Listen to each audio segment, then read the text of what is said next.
La fe por la cual vale la pena morir o ser perseguido.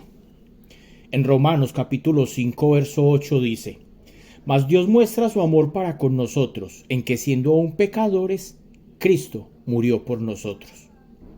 Cristo Jesús, siendo un cordero sin mancha ni pecado, a su tiempo murió en cruenta cruz por y en lugar de pecadores para que fueran salvos. ¿Estaría usted dispuesto a morir por la verdad del Evangelio? Con motivo del aniversario 507, este próximo mes de octubre, de la grandiosa Reforma Protestante de octubre de 1517 en Alemania, y cuyo personaje icónico es Martín Lutero, el monje agustino que por el estudio cuidadoso de la palabra de Dios descubre que hace parte de un sistema religioso que se opone a las verdades bíblicas y sobre todo a la gracia con la que Dios otorga la salvación a los hombres, y cómo éstas eran manipuladas por el catolicismo romano. Esto le llevó a él a combatir la venta de indulgencias, que era un pago monetario por el cual el Papa prometía salvación. Reforma protestante nos lleva siempre a pensar en Lutero en Alemania y en Calvino en Ginebra. Hoy quiero dar reconocimiento a otros valientes prerreformadores, ya que siempre damos reconocimiento a quien pone la última puntilla, ignorando los que también martillaron antes de él.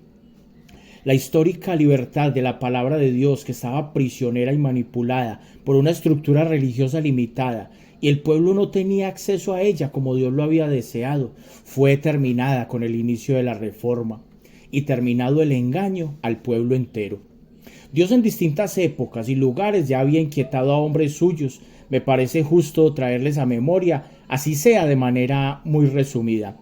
En el año de 1119 fue convocado un concilio en Toulouse, Francia, que condenó como hereje a un sacerdote católico, Pedro Bruix, el cura que de una pequeña capilla en los Alpes, siendo guiado por la luz del Evangelio, abandonó el catolicismo y se dirigió al sur de Francia a predicar las verdades bíblicas. En el año de 1194, 300 años antes de la Reforma, los valdenses, seguidores de Pedro Baldo de Lyon, Francia, a finales del siglo XII, este era un predicador itinerante que se despojó de sus riquezas al conocer las mentiras que proclamaba el papado. Se dirigió al sur de Alemania, Suiza, Francia y norte de España, hasta que 2 concilios y 3 reyes los expulsaron de allí.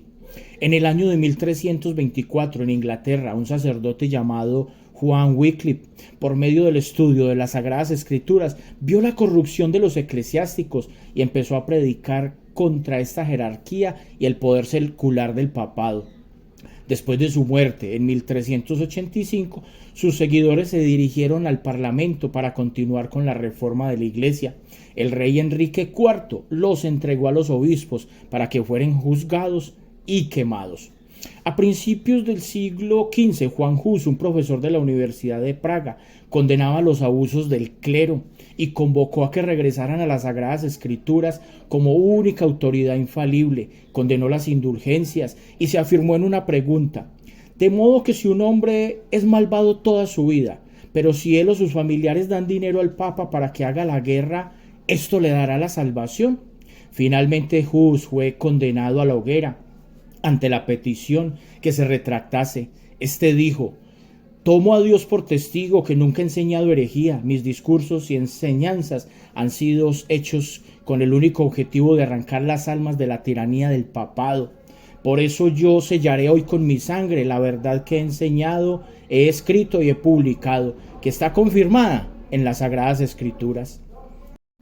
Y a los amigos que me escuchan, los invito a meditar en la cruenta cruz, donde murió nuestro Señor y Salvador Jesucristo.